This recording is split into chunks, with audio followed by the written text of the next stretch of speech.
¡Cristo viene ya! ¡Cristo viene ya! Voz de alerta. Sobre la paz que nosotros tenemos que tener. Dice que estas cosas os he hablado para que en mí tengáis paz, para que en mí tengas la paz. El Señor nos viene hablando esto muy seguido, que para poder tener las cosas de Dios, la paz es un fruto del Espíritu y nosotros tenemos que estar en Él. Por eso el Señor dice, estas cosas os he hablado para que en mí tengáis paz. Porque dice la palabra que separados de Él nada podemos hacer. Él es la vid, nosotros somos los pámpanos. Solamente podemos dar fruto cuando nosotros estamos en Él. Dice, en el mundo tendréis aflicción, pero confiad, yo he vencido al mundo. Y nosotros hoy en día podemos vivir esa victoria. Nosotros hoy en día conocemos la victoria que Cristo tuvo sobre el mundo. Pero es muy importante entender algo, que es algo que entendieron los discípulos antes de que Jesús hable en el versículo 33, que él había vencido al mundo. Fíjense, vamos a ir al versículo 21. Esto está en Juan 16, versículo 21. Dice, la mujer cuando da a luz tiene dolor porque ha llegado su hora, pero después que ha dado a luz un niño, ya no se acuerda de la angustia por el gozo de que haya nacido un hombre en el mundo. También vosotros ahora tenéis tristeza, pero yo os volveré a ver y se gozará vuestro corazón y nadie os quitará vuestro gozo. Esto es importante. Jesús no da ejemplos, no hace alegorías porque suenan lindas, sino que él usa la alegoría perfecta, la simbología perfecta para dar un mensaje perfecto. Y este es el mensaje perfecto. Y este es el punto de todo esto. Una mujer, muchas de ustedes que nos están escuchando, tuvieron hijos. Nosotros como hombres no tenemos esa dicha, nunca vamos a experimentar el engendrar un hijo dentro de nuestro vientre y pasar por todo ese proceso hasta el momento que sale a luz. Pero acá la palabra de Dios lo deja claramente establecido. Dice que una vez de que concibe al niño, de que da a luz al niño, ya no se acuerda de la angustia por el gozo que haya nacido un hombre en el mundo. Una mujer cuando tiene un hijo, tener su hijo en sus brazos debe ser una alegría tremenda, debe ser algo hermoso. Yo cuando tuve a mi hija, cuando la sacaron del vientre de mi esposa, me la dieron a mí, yo la tuve por un momento en mis manos y fue un momento hermoso, un momento que no me voy a olvidar nunca, nunca me voy a olvidar la mirada de mi hija cuando nació, cuando me miró a los ojos, fue una conexión entre ella y yo, fue algo hermoso. Pero antes de llegar a a que mi hija nazca, hubo un proceso de embarazo, en donde pasamos ciertas dificultades con mi esposa, donde hubo cosas lindas, otras cosas no tan lindas. Recuerdo que yo en ese tiempo, todos los síntomas que tendría que tener ella en el embarazo los tenía yo, no podía comer, vomitaba, me mareaba, eh, hubo momentos de aflicción durante el embarazo, pero todos esos momentos, todas esas cosas que nosotros pasábamos, no eran nada comparados con el resultado de lo que iba a ser todo ese proceso, ¿no? Y esto es algo muy importante. Nosotros tenemos que tener esto bien claro, que para nosotros poder alcanzar la victoria, más allá de las aflicciones que vamos a vivir en este mundo, porque vamos a vivir aflicciones, vamos a vivir tentaciones, vamos a vivir luchas, vamos a ser perseguidos y somos perseguidos como el Señor fue y como el Señor sigue siendo perseguido, porque dice la palabra que cuando no reciben al Señor y cuando se levantan en contra de la palabra, se levantan en contra de Él, no en contra de nosotros. Dice la palabra de Dios que la iglesia es la plenitud de aquel que lo llena todo en todo. Nosotros somos la representación de Dios aquí en la tierra. Y como con Dios contra Dios literalmente no se pueden levantar, se van a levantar contra nosotros. Va a haber muchas cosas por las que vamos a tener que pasar, pero el gozo que nosotros tenemos puesto por delante es mayor que toda esa aflicción, que todo ese proceso, que todo ese dolor que vamos a transcurrir para alcanzar esa victoria. Y yo anoté algo acá en San Juan 16:33, dice que el gozo que tenía Jesús por lo que obtendría después de su padecimiento fue el impulso de su fuerza. Y debe ser también el nuestro. Y ahora quiero que vayamos a Hebreos 12, versículo 2, para que veamos cómo la palabra de Dios misma nos confirma esto, que el motor de las fuerzas del Señor para poder alcanzar la victoria fue el gozo que tenía puesto por delante. Él no estaba viendo el presente, él estaba viendo el futuro, él no estaba viendo lo que estaba sucediendo en el momento, él estaba sufriendo sí en ese momento, pero su mirada estaba puesta en el reino de los cielos, su mirada estaba puesta en la victoria que él iba a alcanzar después de pagar el precio que tenía que pagar. Y dice la palabra en Hebreos 12, versículo 2, dice, puesto los ojos en Jesús, dice, el autor y consumador de la fe, el cual por el gozo puesto delante de él sufrió la cruz, menospreciando el oprobio y se sentó a la diestra del trono de Dios. ¿Qué dice acá la palabra? Puesto los ojos en quién? En Jesús. Nuestra mirada no se tiene que correr de él, él es nuestro gozo. Él es el gozo que tenemos por delante, el Señor es el gozo que tenemos por delante. Él es la mayor motivación que nosotros tenemos. No hay absolutamente nada dentro de este mundo ni en la eternidad que nos pueda motivar más que Jesús. No existe otra cosa. Él es el motor de nuestra fuerza. Dice el autor y el consumador de la fe. ¿Por qué? Porque nosotros creemos y conocemos al Padre por causa de Él. Él la consumó en la cruz del Calvario. Nosotros hoy en día no conoceríamos a Dios y no creeríamos en Él y no veríamos su gloria y no estaríamos en su reino si no fuese porque Jesús fuese el autor y el consumador de la fe que nosotros hoy estamos viviendo. Ni siquiera es nuestra la fe que tenemos, es la fe que Él nos brindó a nosotros, la fe que Él ganó para que nosotros podamos vivir. Por eso siempre toda la gloria es de Él, dice el cual por el gozo puesto delante de Él sufrió la cruz. Todos en algún momento estuvimos en ese momento en la presencia de Dios cuando el Señor dijo, Padre, y puedes, si es posible, pasa esta copa, pero que no sea mi voluntad sino la tuya. ¿Por qué? Porque Jesús, humanamente, Él no quería pasar eso. Todo el sufrimiento iba a ser abandonado por sus discípulos, iba a ser rechazado por su pueblo, iba a ser condenado injustamente, iba a ser flagelado físicamente, iba a estar en la cruz del Calvario, y hubo algo que Jesús tuvo que pasar para que nosotros podamos hoy en día estar en comunión con Dios, fue destituido de su comunión eterna con Dios. Cuando Él estuvo en la cruz del Calvario, dice la palabra que todo aquel que es colgado en un madero es maldito, dice la palabra de Dios. Y cuando Jesús estuvo colgado en la cruz, hubo un momento, recuerden, en que Él dijo, Padre, dijo, ¿por qué me has desamparado? Dijo, Lava Sabactami, que significa Padre, ¿por qué me has desamparado? ¿Por qué me dejaste solo? ¿Por qué me abandonaste? Eso fue lo que le dijo Jesús al Padre. En ese fue el momento en que tu pecado, mi pecado y el pecado de absolutamente todo el mundo, porque Jesús dice que es el Cordero que quita el pecado del mundo y no pagó solamente los pecados de su pueblo, sino pagó los pecados de todo el mundo. Todos los pecados de todos los hombres desde que fue creado el hombre hasta el día de hoy recayeron sobre Jesús. Jesús nunca pecó, pero Él en su carne absorbió todo el pecado nuestro.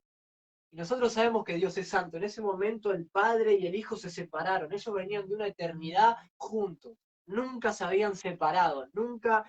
Jesús no sabía lo que era estar separado del Padre.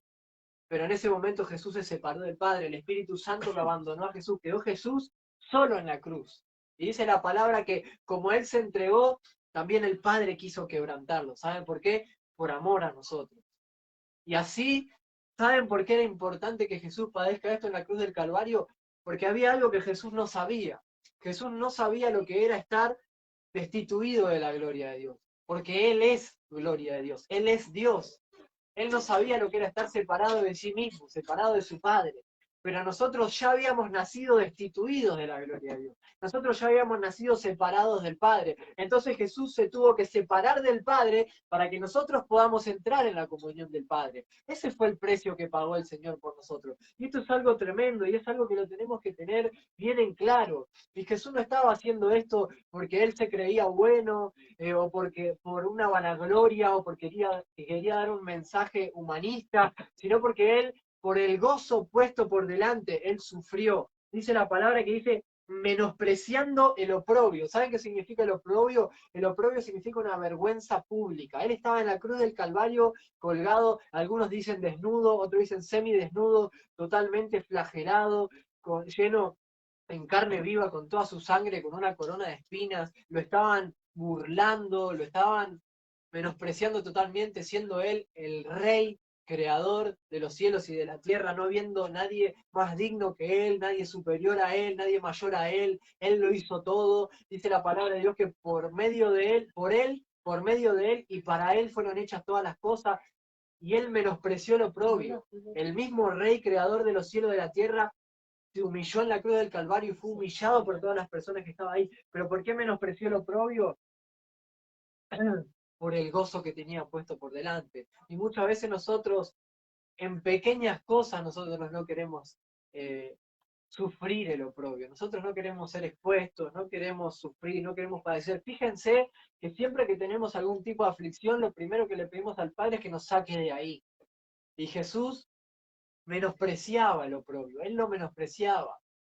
Si bien en este caso él quiso ser libre, porque era algo tremendo lo que Jesús tenía que pasar, pero cuando nosotros somos humillados por causa de Cristo, cuando nosotros somos burlados, cuando nosotros somos perseguidos, eso significa que somos amados por el Padre, porque el Padre nos está permitiendo experimentar algo que su Hijo experimentó. El testimonio de Jesús se está cumpliendo en nuestras vidas, hermano. Esto es importante saberlo, porque es la única manera de perseverar. Nosotros no tenemos que mirar el presente, no tenemos que poner los ojos en la aflicción que estamos pasando en el momento, sino en el gozo que vamos a tener después. ¿Y saben cuál es el gozo? Que vamos a estar con Cristo un día. Vamos a estar en la eternidad con el Padre, en cielo nuevo, en tierra nueva, y todo este proceso, todo este sufrimiento que estamos viviendo ahora por causa de Cristo, ya no va a existir más. No va a existir el lloro, no va a existir el lamento, va a haber gozo, va a haber paz, va a haber regocijo, no va a haber más maldad, no va a haber más pecado, no va a haber más muerte, va a ser todo perfecto y va a estar el Señor ahí con nosotros. Y la única manera es poniendo este gozo por delante nuestro. Nosotros siempre teniendo ese gozo, de que si nosotros, dice la palabra, el que permaneciere, el que perseverare hasta el fin, ese será salvo. El que permaneciere confiando en Cristo hasta el fin, ese será salvo. Ese es el motor de nuestras fuerzas, hermano. El gozo que nosotros vamos a tener una vida eterna, vamos a ser salvos. Salvo, salvación, ese es nuestro gozo. El Señor, ese es nuestro gozo. Ese es el motor de nuestras fuerzas. No necesitamos nada más. Fíjense que la palabra de Dios dice que si nosotros tenemos abrigo, si tenemos comida, con eso nos tenemos que contentar, solamente con eso. ¿Por qué? Porque Cristo es suficiente. Tenemos el ejemplo del apóstol Pablo. Él estaba, yo nunca puedo sacar de mi corazón esto, él estaba en el cepo con Silas. El cepo era la parte más baja de la cárcel, en donde toda la cloaca de la cárcel era el cepo.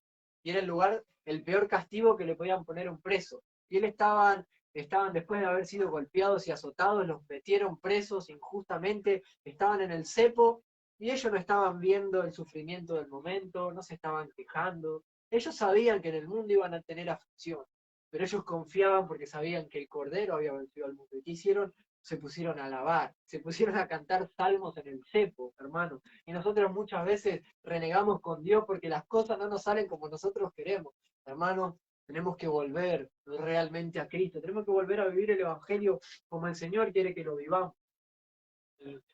Y esto es algo muy importante, nosotros tenemos que tener este gozo puesto por delante. Y ahora quiero que vayamos a 1 de Juan 2, versículo 14, que también nos habla algo muy importante. Juan de los apóstoles, fue el más cercano a Jesús.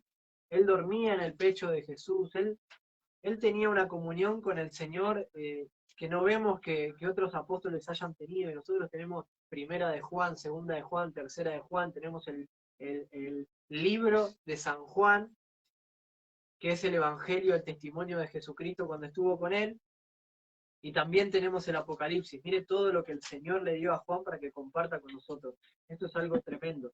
Y ahora quería compartírselos, porque esto es algo muy importante para que nosotros podamos perseverar firmes hasta el fin y permanecer en ese gozo puesto por delante. 1 de Juan 2, versículo 14. Dice: 13 y 14 dice: os escribo a vosotros, padres, porque conocéis al que es desde el principio. Os escribo a vosotros, jóvenes, porque habéis vencido al maligno. Os escribo a vosotros, hijitos, porque habéis conocido al Padre.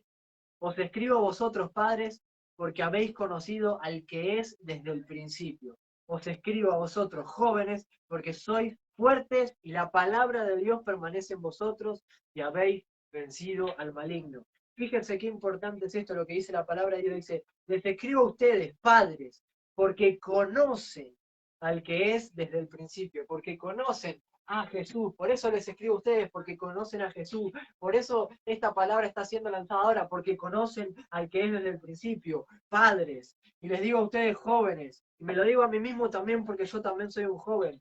Jóvenes, porque habéis vencido al maligno. Nosotros en un tiempo, yo como joven, fui preso de las garras del enemigo. Y no le echo la culpa al enemigo porque el que pecaba era yo y el que hacía las cosas mal era yo, pero estaba en ignorancia. Entonces el enemigo me tenía de derrota en derrota. Yo todo el tiempo estaba cayendo en pecado. Yo todo el tiempo estaba haciendo su voluntad. Estaba haciendo las obras que el enemigo ponía en mi vida para que yo haga.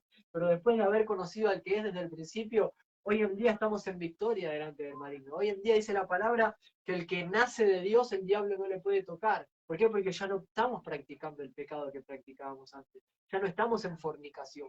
Ya no estamos en lascivia, ya no tenemos una vida vulgar, ya no nos drogamos, ya no tomamos alcohol, ya no somos personas violentas, ya no somos personas envidiosas ni celosas. Ahora tenemos el gozo puesto por delante. Ahora a nosotros solamente nos importa una cosa que es nuestro Señor.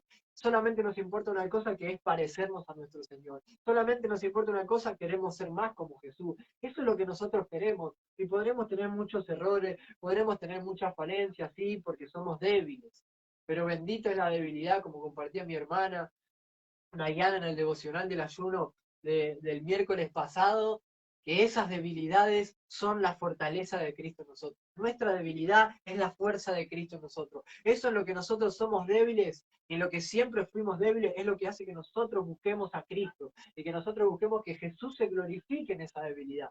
Porque humanamente nosotros no lo podemos hacer. Vemos que constantemente caemos, que cuando nosotros vamos a la fuente, cuando nos reconectamos a la vid, cuando vamos al verdadero olivo, cuando nos metemos ahí en su presencia, el Señor nos fortalece, nos da la victoria y Él se fortalece en nuestra debilidad. Dice, os escribo a vosotros, hijitos, y ahí está hablando en general, porque habéis conocido al Padre. La palabra de Dios dice que el que conoce al Hijo, conoce al Padre, porque el Hijo y el Padre son uno. El Hijo y el Padre son uno, y ahora vamos a volver a San Juan, cuando a los discípulos les fue revelado esto. El Hijo y el Padre son uno. Cuando nosotros conocimos a Jesús, nosotros conocimos al Padre, porque dice la palabra que Él es la imagen visible del Dios invisible. En este tiempo ellos lo podían ver cara a cara. Ellos veían a Jesús cara a cara. Nosotros no podemos ver a Jesús cara a cara, pero tenemos comunión con su Espíritu. Nosotros sentimos su Espíritu. A nosotros todas las verdades de Dios nos son reveladas a través de su Espíritu. Nosotros tenemos este gozo puesto por delante a través de su Espíritu. Nosotros podemos vencer hoy en día a través de su Espíritu. No tenemos al Señor caminando al lado de nosotros, pero tenemos su Espíritu. Y si el Señor se fue y ahora está sentado a la diestra del Padre y nos dejó su Espíritu, es porque es lo mejor que nos podía haber pasado. Muchas veces nosotros decimos, si tuviéramos al Señor acá caminando con ustedes, pero el Señor determinó que lo mejor para nosotros ahora es que su Espíritu esté con nosotros. Y yo quiero dar gracias a Dios, y quiero darle toda la gloria al Señor de que su Espíritu está aquí con nosotros en esta noche y vive en nosotros y está con nosotros. Antes el Espíritu Santo y Dios estaba entre el pueblo, estaba con el pueblo, pero no estaba en el pueblo, no vivía dentro de las personas en el antiguo pacto, pero hoy en día el templo de Dios somos nosotros, su Espíritu entra en nosotros, se mueve a través de nosotros, se manifiesta a través de nosotros, se mueve entre nosotros, está fuera de nosotros y dentro de nosotros porque Él está en todas partes. Hermano, qué bendición que tenemos de tener al Espíritu de Dios entre nosotros. Esa es la fuerza que nosotros tenemos. Os he escrito a vosotros, Padre, porque habéis conocido al que es desde el principio.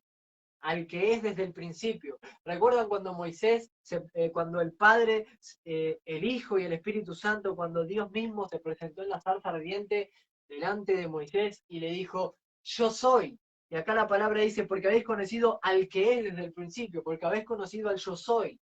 El mismo Dios que se reveló en gloria a Moisés en la zarza ardiendo es el mismo Dios que nosotros conocemos hoy en día, hermano. Es el mismo Dios todopoderoso, es el mismo, Él nunca cambió. Él jamás cambió, sigue siendo el mismo y nosotros le conocemos. Hermano, ese es nuestro gozo, esa es la fuerza que nosotros tenemos. Nosotros podemos vencer en este mundo y podemos soportar la aflicción porque conocemos al que es desde el principio. Dice, os he escrito a vosotros jóvenes porque sois fuertes. Y dice la palabra, diga el débil, fuerte soy. ¿Y por qué el débil dice fuerte soy? Porque el Señor se le presentó a Pablo cuando Pablo le decía, Señor, sacame este aguijón, y le dijo, Pablo, bástate en mi gracia, porque mi poder se perfecciona ¿dónde? En tu debilidad. Entonces en la debilidad que nosotros tenemos somos fuertes. Entonces si permanecemos en debilidad somos fuertes, porque diga el débil, fuerte soy. Y dice, porque soy fuerte y la palabra de Dios permanece en vosotros. Hermanos, esto es algo muy importante. La palabra de Dios permanece en vosotros. Dice la palabra de Dios, someteos a Dios, resistid al diablo, y el diablo huirá de vosotros. Someteos a Dios, que es estar en obediencia a su palabra. No se puede estar sometido a Dios si nosotros no estamos en obediencia a su palabra. No se puede mezclar el agua con el aceite. No se puede prender la leña sin darle fuego. Es una cosa lógica. Acá la palabra dice que los jóvenes somos fuertes y la palabra de Dios permanece en vosotros. Son cosas que no se puede separar esa fortaleza de la obediencia a la palabra de Dios. Es la única manera de vencer al maligno. Nosotros muchas veces creemos que porque Satanás ya está vencido, nosotros lo estamos venciendo. Pero Satanás está vencido y nosotros lo estamos venciendo si estamos en obediencia a su palabra. Si nosotros no estamos en obediencia a su palabra, Satanás no está vencido en nuestras vidas. Porque la única manera de vencer al enemigo es obedeciendo a la palabra de Dios. Dice, someteos a Dios. Y dice, permanece en vosotros y habéis vencido al maligno. Ahora quiero que volvamos de nuevo a San Juan 16, pero no vamos a ir al versículo 33. Vamos a ir al versículo 29. En este momento en que Jesús estaba hablando con sus discípulos, dice que Él les hablaba por alegorías. Él les hablaba de una forma simbólica, y usó el ejemplo, antes de llegar a este punto que vamos a llegar, de la mujer que va a concebir y va a dar a luz a un hijo.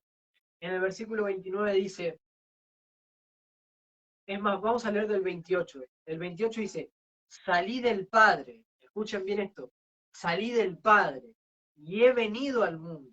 Otra vez dejo al mundo y voy al Padre. Le dijeron sus discípulos, he aquí, ahora hablas claramente y ninguna alegoría dice. Ahora entendemos.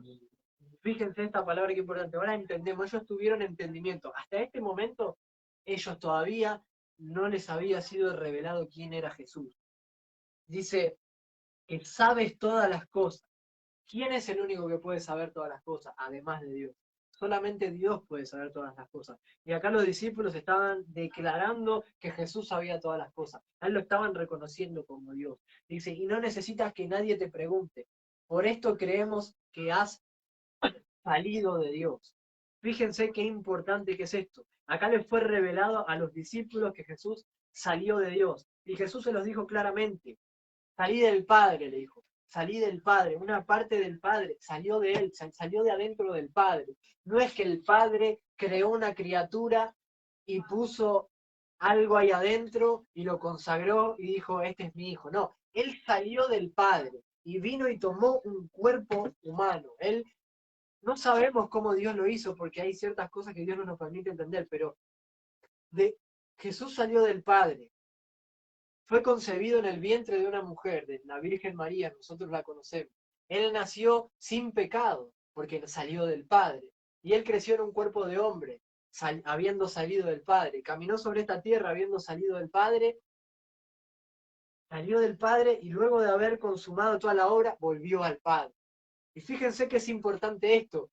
Y acá hay un principio que nosotros tenemos que tener claro y que el Señor ayer me marcaba que es muy importante. Para nosotros ir al Padre, nosotros tenemos que salir del Padre. Tenemos que ser engendrados por el Padre. Tenemos que nacer de Él, porque Jesús nació del Padre, por decirlo de alguna manera. No nació en el sentido de que fue creado, pero salió de Él.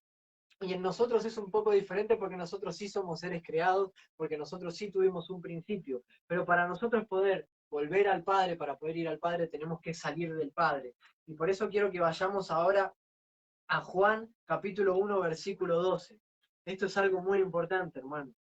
Capítulo 1, versículo 12 dice, mas a todos los que le recibieron, dice, a los que creen en su nombre, les dio potestad de ser hechos hijos de Dios. Jesús siempre es hijo de Dios. siempre fue hijo de Dios, siempre será hijo de Dios. La diferencia entre Jesús y nosotros, que Él es el unigénito hijo de Dios, que Él salió de Dios porque siempre estuvo en Dios. Él es Dios. Pero la diferencia con nosotros es que al nosotros creer en su nombre, dice, nos dio potestad de ser hechos hijos de Dios. Esa es la diferencia entre Jesús y nosotros, que Él es hijo de Dios, siempre fue hijo de Dios. Nosotros somos hechos hijos de Dios por causa de que Él es hijo de Dios y creemos en su nombre. Y dice, los que no son engendrados de sangre, ni de voluntad de carne, ni de voluntad de varón, sino de Dios. Para nosotros volver a Dios y ser parte de Él, nosotros tenemos que nacer de Él. Y tenemos que ser engendrados, dice, de Dios. Así como Jesús nos muestra desde el principio que Jesús salió del Padre y después volvió al Padre, nosotros nacemos del Padre.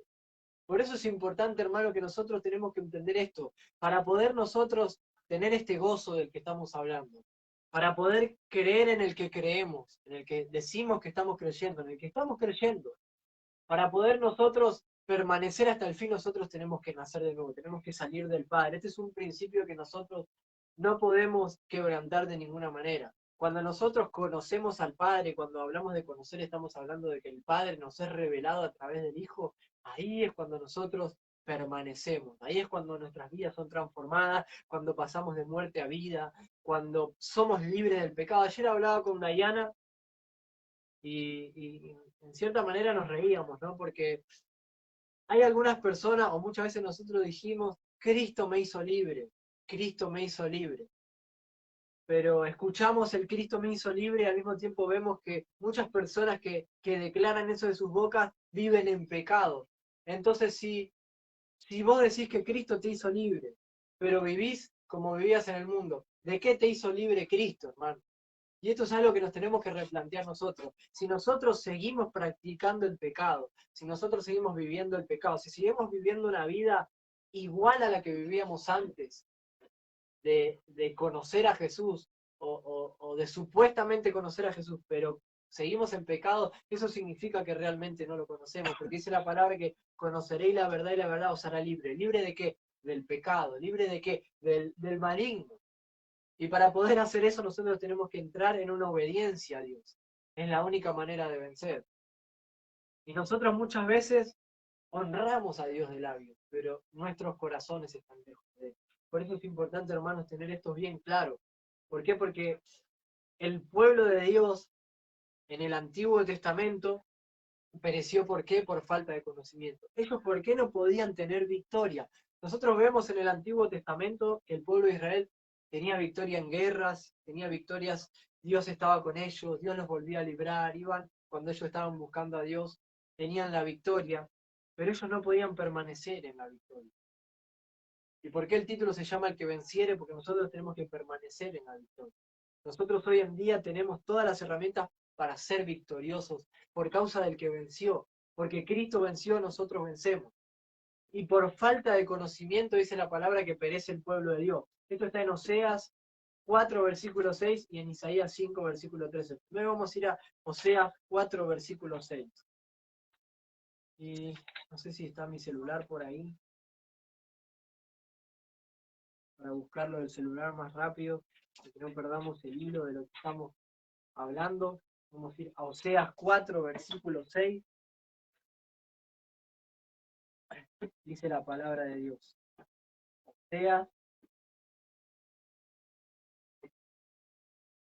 4, versículo 6. Dice la palabra de Dios. Mi pueblo fue destruido, dice. Cuando alguien es destruido no es victorioso, es derrotado. Mi pueblo fue destruido porque le faltó conocimiento. Por cuanto desechaste el conocimiento, yo te echaré del sacerdocio, y porque olvidaste la ley de tu Dios, también yo me olvidaré de tus hijos. Fíjense qué importante es esto. Nosotros no podemos ser victoriosos. Nosotros no podemos pertenecer al grupo de los que vencieron y de los que vencen como Cristo venció. ¿Por qué? Por falta de conocimiento. Por falta de conocimiento de qué? De no haber conocido verdaderamente a Cristo, de no permanecer conociendo a Jesús en cada aspecto de nuestras vidas. Para eso es importante tener una comunión cercana con el Señor. Nosotros tenemos que vivir un evangelio vivo.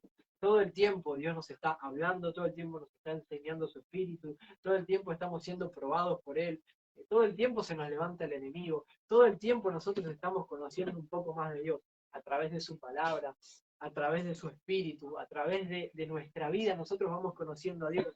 Pero en este tiempo dice la palabra que el pueblo fue destruido porque le faltó conocimiento. Y como nosotros sabemos que la palabra de Dios es una palabra profética, y hoy en día teniendo todas las herramientas que nosotros tenemos, el pueblo sigue pereciendo porque le falta conocimiento. ¿Por qué? Porque no conocen a aquel que es la plenitud de aquel que lo llena todo en todo. Porque no conocen al que lo llena todo en todo. Porque no conocen verdaderamente a Cristo, hermano. Nosotros tenemos que tener el conocimiento de Él para poder vencer. Nosotros tenemos que estar reconectados con el Padre para poder vivir verdaderamente la vida cristiana. Fíjense lo que dice Isaías 5, versículo 13. Isaías 5, versículo 13. Dice la palabra de Dios. Por tanto, mi pueblo fue llevado cautivo porque no tuvo conocimiento, y su gloria pereció de hambre, y su multitud se secó de sed. Hermano, fíjense lo que dice. Mi pueblo fue llevado cautivo. En este tiempo el cautiverio era literal. Ellos venía otro reino más fuerte y los llevaban esclavizados.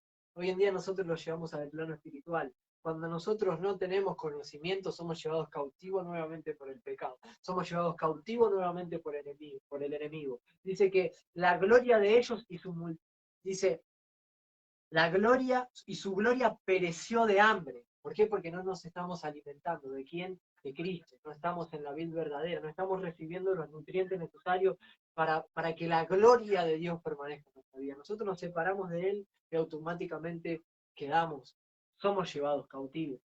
Porque dice la palabra de Dios que uno es esclavo del que es vencido. Pablo decía que antes era esclavo del pecado, pero una vez que conoció a Cristo, él fue esclavo de Cristo. Él era, y nosotros somos tan libres en Cristo, tan libres que somos esclavos de ser libres. Fíjense la diferencia entre la esclavitud del mundo en la que andábamos antes y la esclavitud, si se puede decir de esa manera, en la que andamos ahora. Somos esclavos de ser libres.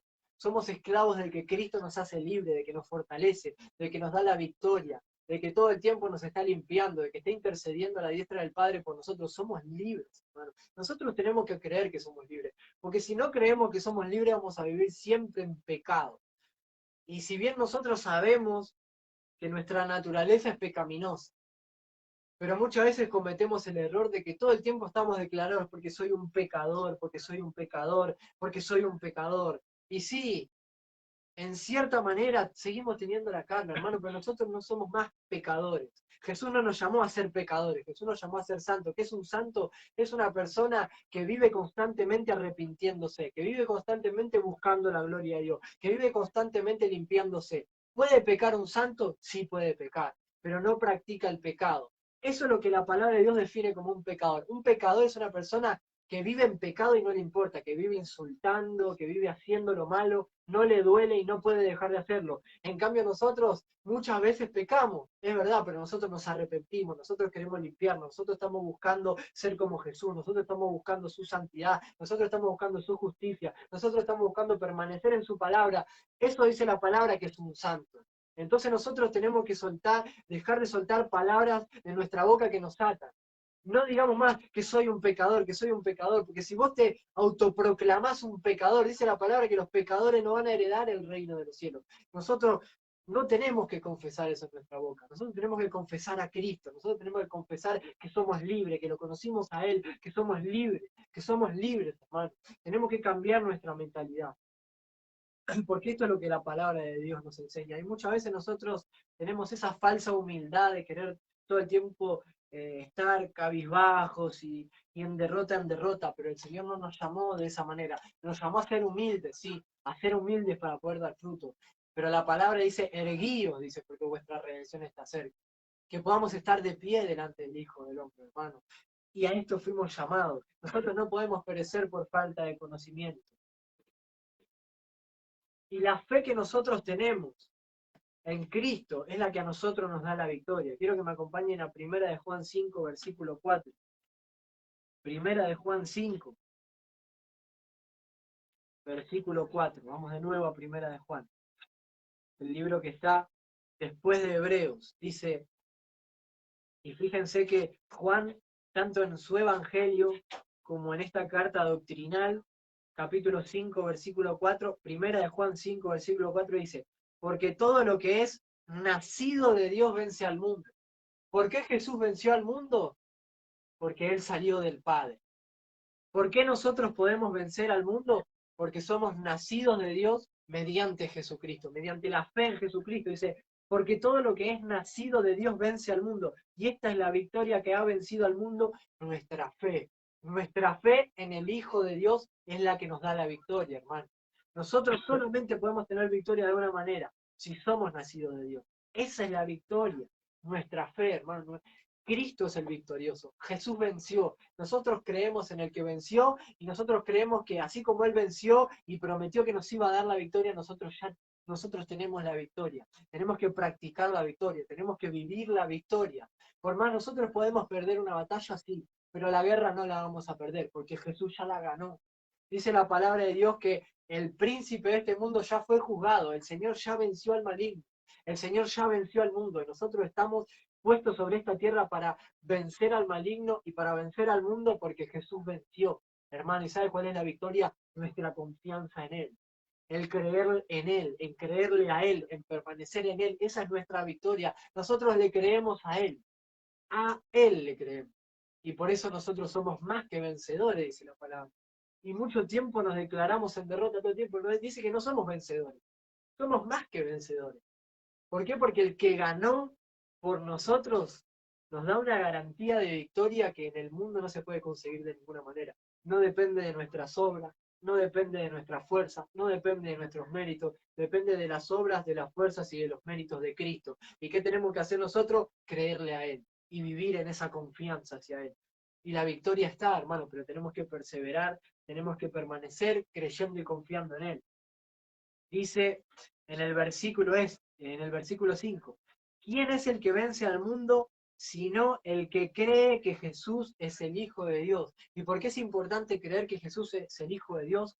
Porque dice la palabra que el que cree en su nombre, que el que cree que Jesús es el Hijo de Dios, Dios le da potestad de ser hecho su Hijo.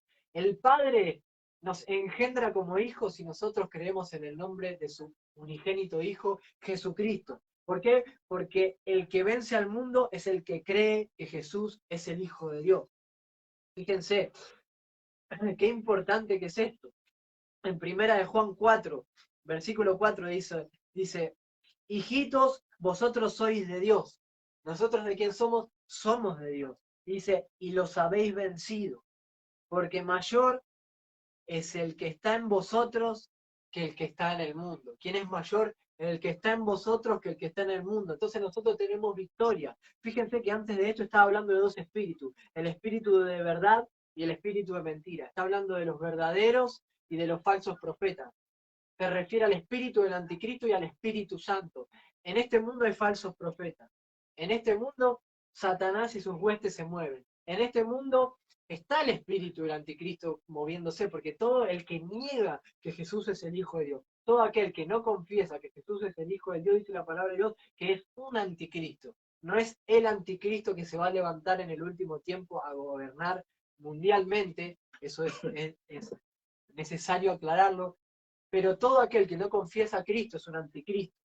Lo dice la palabra de Dios, que somos de Dios y hemos vencido a los anticristos, a los falsos profetas y al enemigo, porque mayor es el que está en vosotros que el que está en el mundo. Porque Él es mayor, nosotros vencimos. Porque Él está sentado a la diestra del Padre y tiene un nombre que es sobre todo nombre, y Él se le dio toda autoridad, se le dio toda potestad, se le dio toda gloria, honra, alabanza, por los siglos de los siglos, al que está en nosotros, al que vive en nosotros. Él venció al mundo, hermano, y dice la palabra de Dios que como Él venció, nosotros también vencemos. Hermano, nosotros tenemos que tomar conciencia de quiénes somos como pueblo de Dios. Mucho tiempo Satanás nos quiso engañar, mucho tiempo Satanás quiso engañar al pueblo de Dios de dos maneras. Uno, creyéndose fuerte en su fuerza. ¿Y por qué digo esto? Porque hay mucha vanagloria y mucha jactancia dentro del pueblo de Dios, que creemos que porque somos hijos de Dios podemos hablar con soberbia y podemos creernos superiores y nos ponemos en un pedestal que no nos corresponde. Pero hay otra forma en que el enemigo engaña al pueblo de Dios, es quererle hacer creer al pueblo de Dios que no vale nada, que no son nada, que son unos pecadores que están siempre en derrota. Eso es mentira del diablo. Nosotros somos victoriosos porque Jesús venció.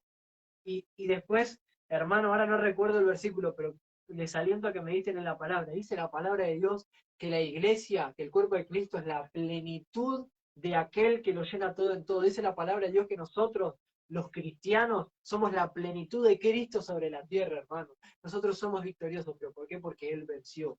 Si nosotros permanecemos en Él, tenemos victoria, hermano. Si nosotros nos agarramos de su victoria, nosotros somos victoriosos todo el tiempo. Lo tenemos que tener. ¿Por qué la palabra dice que nos pongamos el yelmo de la salvación?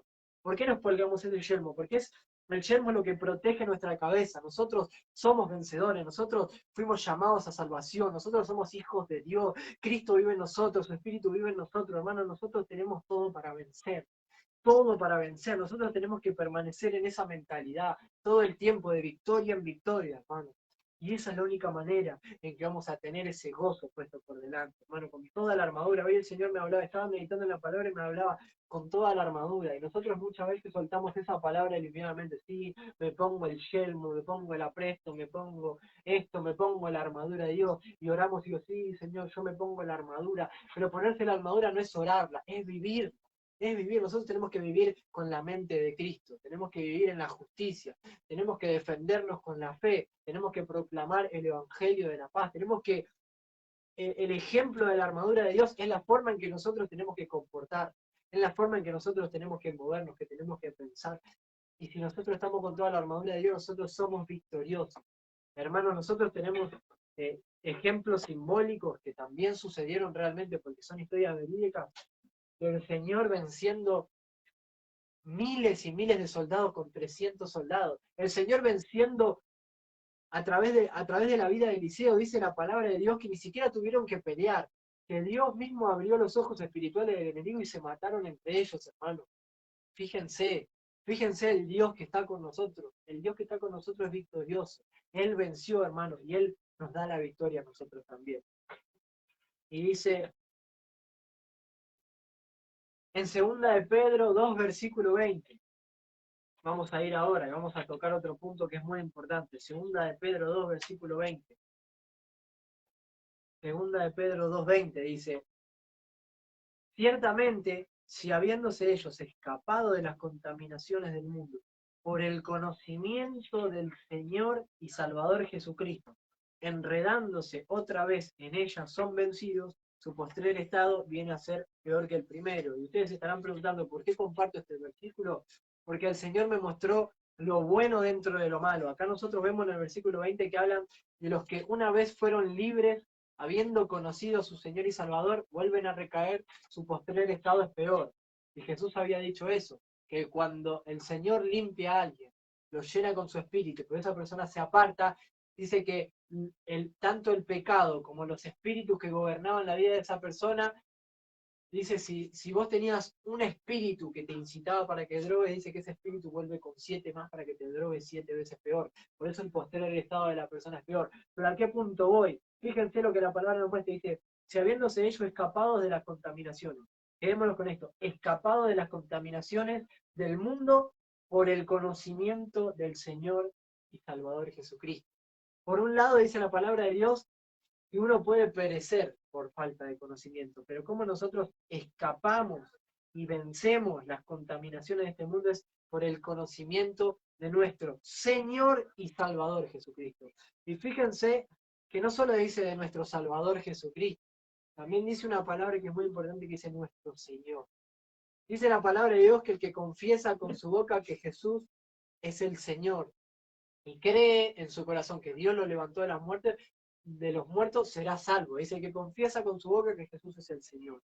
¿Qué significa que Jesús es el Señor? Que ya no vivo yo, que Cristo vive en mí ahora, que cuando nosotros confesamos y decimos que Jesús es nuestro Señor, nuestra vida ya no la gobernamos nosotros. Nosotros dice la palabra de Dios que Cristo vive en nosotros por la fe. Dice que una vez que nosotros creemos en Jesús, Jesús entra en nuestros corazones. Dice. Y una vez se me vino, meditando en esta palabra, se me vino como una especie de visión, si se puede decir de alguna manera. Yo lo vi a Jesús sentado acá dentro mío, como en un trono, como si su trono fuese mi corazón, por decirlo de alguna manera. Y él estaba sentado acá adentro mío, como la torre de control. Cuando nosotros decimos que Jesús es nuestro Señor, nosotros decimos, Señor, mi vida es tuya. El control de mi vida es tuya. Vos vas a manejar mi vida. Yo ya no la voy a manejar. ¿Por qué? Porque yo la manejé en otro tiempo y me fue mal. Y porque si yo manejo mi vida, no tengo ningún tipo de esperanza en llegar a estar con vos eternamente, en tener gozo, en perseverar, en poder vencer al pecado, en alcanzar la vida eterna, en escapar de la ira venidera, en escapar de la condenación eterna. No tengo ninguna posibilidad. Entonces, Señor, toma el control de mi vida. Te entrego el control de mi vida. Imagínense, el Señor es tan humilde que en cierta manera nos deja que nosotros le entreguemos a Él el control de una vida que Él nos dio, porque Él nos creó, Él nos dio el espíritu de vida que tienen todos los seres humanos, mediante lo cual Dios permite que vivan, aunque vivan lejos de Él, ¿entienden? Y aún así Dios nos dice y nos da a entender que nosotros le tenemos que dar el control. Fíjense cuánta humildad hay en Dios, cuánta humildad hay en Dios, es algo que es. Yo muchas veces trato de entender a Dios y no puedo. Dios excede mis limitaciones. El Señor es perfecto, hermano. El Señor es perfecto. Y la única manera de escapar de las contaminaciones del mundo es por el conocimiento del Señor y Salvador Jesucristo. Él nos salva de las contaminaciones de este mundo cuando hacemos de Él nuestro Señor. Y ahora vamos a ir al punto de todo esto. Y esto es algo que siempre me impactó.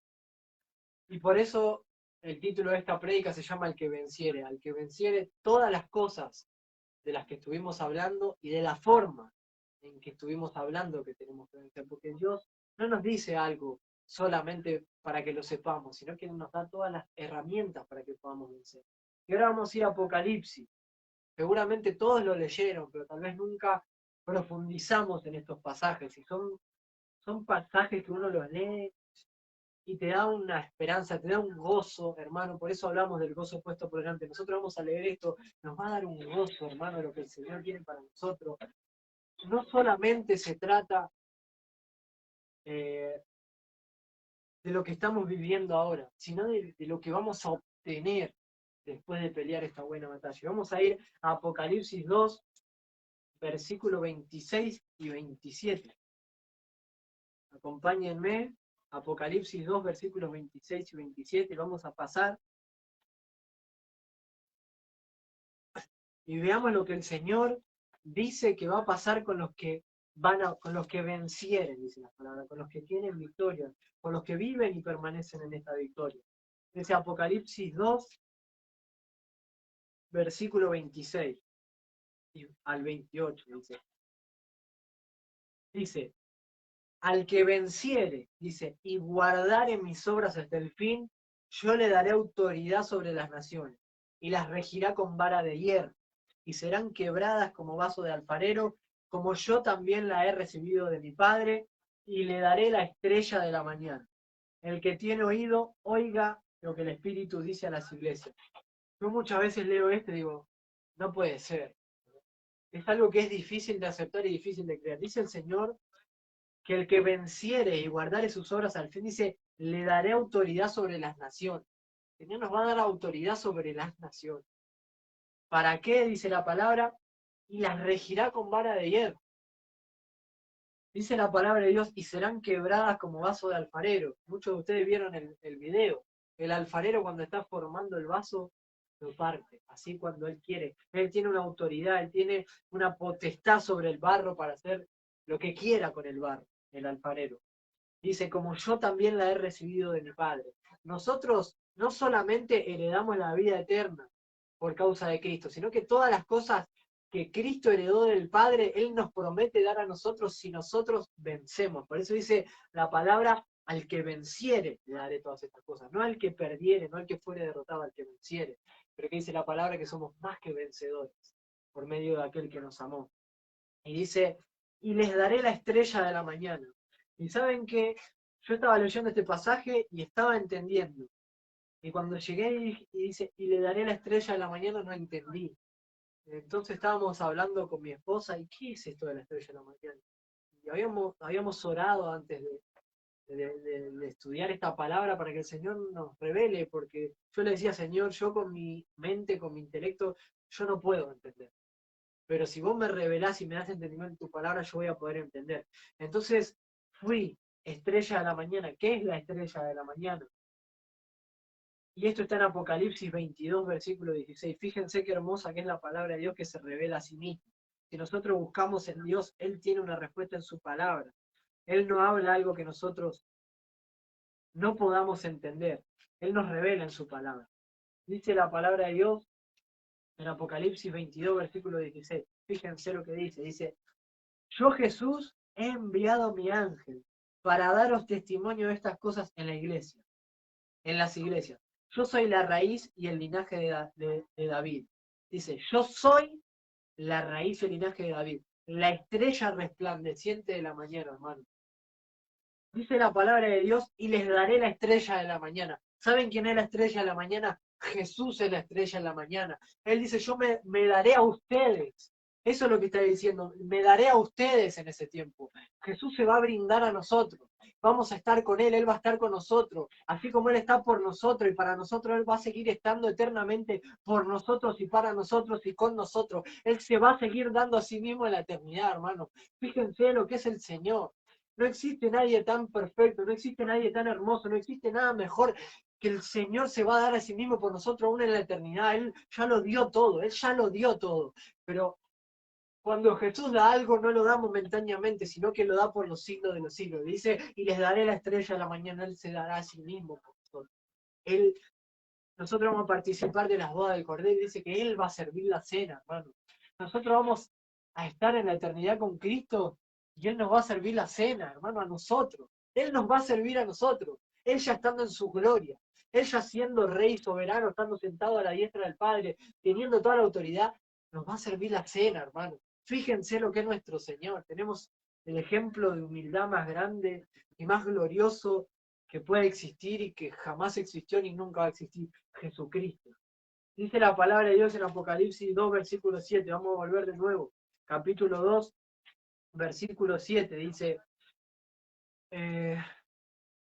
perdonen que me fui. Versículo 2, capítulo 2, versículo 7 de Apocalipsis. Dice, el que tiene oído, oiga lo que el Espíritu dice en las iglesias.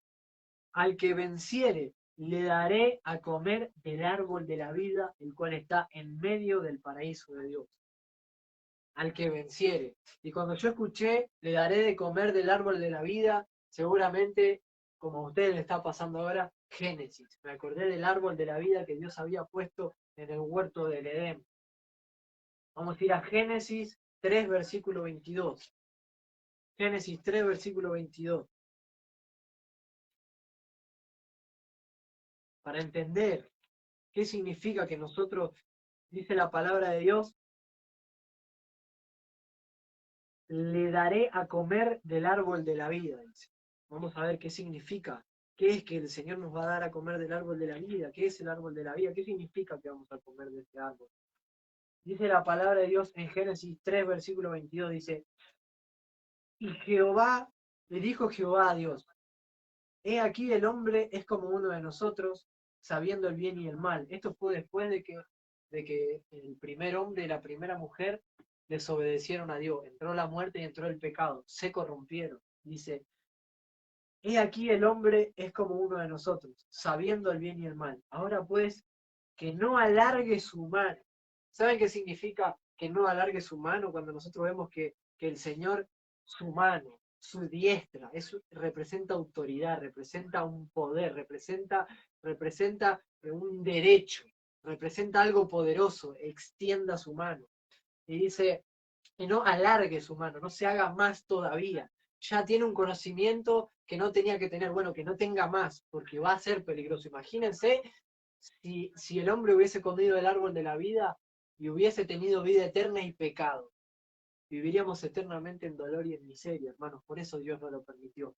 Dice que no alargue su mano y tome también del árbol de la vida y coma y viva para siempre. ¿Qué significa comer del árbol de la vida? Significa vida eterna. Y acá dice la palabra, el que venciere le daré a comer del árbol de la vida, le daré vida eterna. Eso es lo que nos está prometiendo Dios a través de su palabra. Nos recalca y nos vuelve a recalcar. Dice, el cual está en el medio del paraíso de Dios. Y el Edén simbolizaba el paraíso de Dios. ¿Entienden? Pero en ese paraíso de Dios en el que nosotros vamos a estar, va a haber un árbol que no va a estar, que es el de la ciencia, del conocimiento del bien y del mal. Ese no va a estar. Ya no va a existir más maldad, ya no va a existir más pecado, ya no va a existir más el enemigo. Vamos a estar comiendo del árbol de la vida. Vida eterna en Cristo Jesús.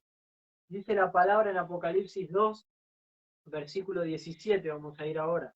Dice, el que tiene oído, oiga lo que el Espíritu dice a las iglesias. Fíjense que todo el tiempo dice, el que tiene oído, oiga lo que el Espíritu dice a las iglesias. Nosotros estuvimos hablando sobre eso. ¿De qué manera nosotros tenemos oído cuando nosotros somos engendrados en Dios? Dios pone oído. Jesús le dijo a Nicodemo, el que no nace de nuevo no puede entrar en el reino de Dios y no puede ver el reino de Dios. Si no entramos al reino de Dios y no vemos el reino de Dios, no podemos oír el reino de Dios y no podemos oír lo que el Espíritu dice a la iglesia. Pero como hemos nacido de nuevo, podemos oír lo que el Espíritu dice a las iglesias. Dice, al que venciere, daré a comer del maná escondido y le daré una piedrecilla blanca y en la piedrecilla escrito un nombre nuevo, el cual ninguno conoce sino aquel que lo recibe. Dice la palabra que Dios conoce a los que son suyos. Y esto tiene mucha relación con el nombre nuevo que nosotros vamos a tener. Pero antes vamos a ir a este punto. Dice, el que venciere, le daré a comer del maná escondido. Y cuando leí eso, al principio tampoco entendí. Dije, ¿qué es el maná escondido?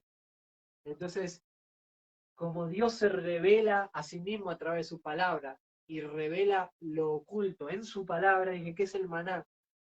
El maná es nombrado en el Antiguo Testamento y en el Nuevo Testamento. En el Antiguo Testamento el maná fue la forma en que Dios alimentó a su pueblo en el medio del desierto cuando no tenía nada, para darles una evidencia, para darle una prueba de que Él estaba con ellos. Ellos se quejaban y veían todo lo negativo y veían la aflicción en la que estaban pasando, pero no podían ver la gloria de Dios. Pero ¿qué hizo el Padre? Hizo descender maná, que da a entender que era como una especie de resina, como una cosa rara. No me puedo imaginar lo que es un maná. Pero ellos se alimentaban a través de eso. Y acá dice, le daré del maná escondido. O sea que el Señor nos va a dar algo en ese tiempo que hasta este punto está escondido. Nosotros vamos a obtener un conocimiento que, si bien hoy en día nosotros conocemos al Padre, nosotros conocemos al Espíritu Santo, nosotros conocemos a Jesús, el Hijo de Dios, hay un conocimiento que está reservado para la eternidad. Y eso es otra de las esperanzas que nosotros tenemos. Cuando nosotros estemos en la eternidad vamos a conocer todas las cosas. Por eso Pablo decía que las profecías van a acabar, los dones van a acabar, los ministerios van a acabar, todo va a acabar. Dice, pero la palabra de Dios permanece para siempre.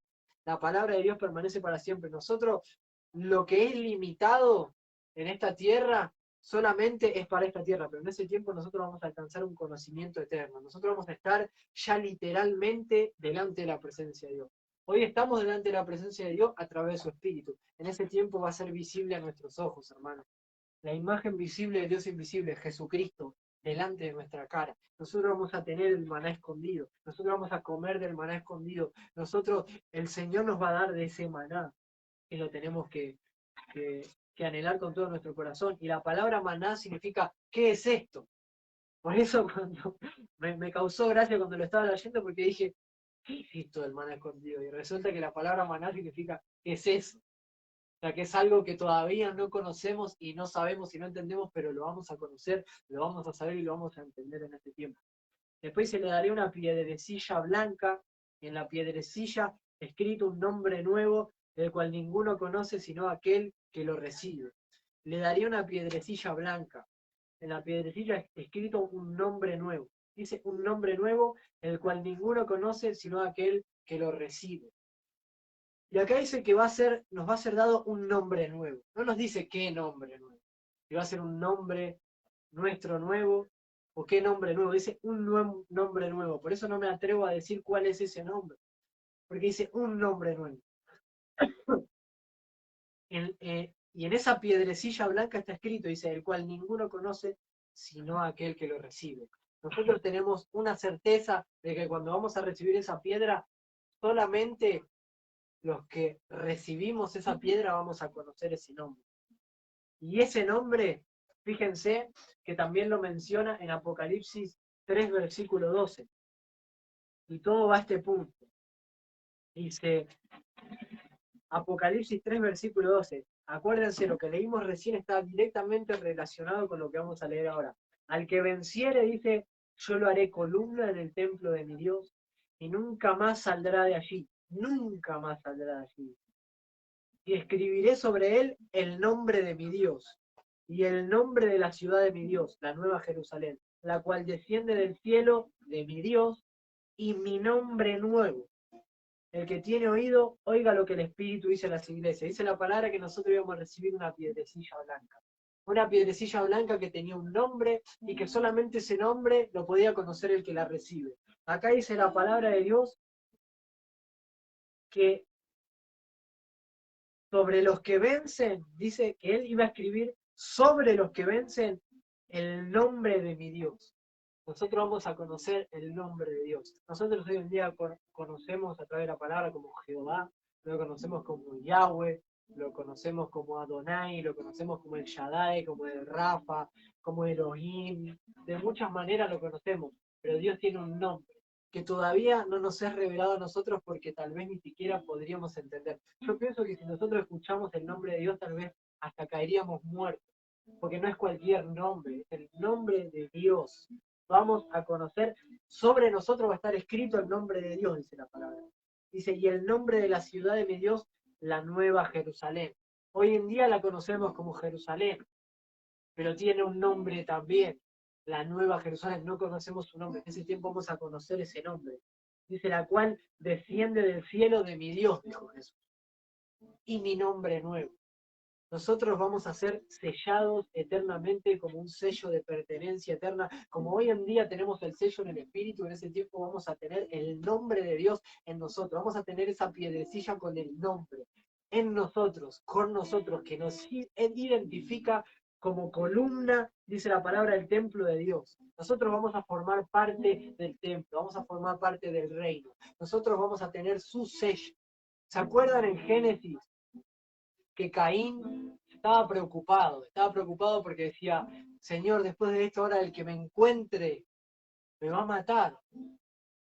Voy a salir por ahí errante y me van a ver y me van a matar. Y Dios le dijo, no, porque yo voy a poner un sello sobre vos para que el que viere ese sello no te pueda tocar. Es un sello que Dios marca una determinación sobre la vida de la persona. En el caso de Caín fue para que no lo maten. En el caso de nosotros, en un sentido de pertenencia. Vamos a conocer el nombre de Dios. Vamos a conocer el verdadero nombre de Jesús. Hoy en día lo conocemos como Jesús, como Yeshua, lo conocemos de esa manera. Pero en ese tiempo, hermanos, lo vamos a conocer con su verdadero nombre. Pero todo esto es al que vencieron, hermano, al que vencieron. Esto es importante, ¿no? Nosotros fuimos llamados a vencer, hermano. Nosotros fuimos llamados a victoria. Nosotros fuimos llamados a recibir todas estas promesas de parte de Dios. ¿Qué mayor aliento necesitamos? ¿Qué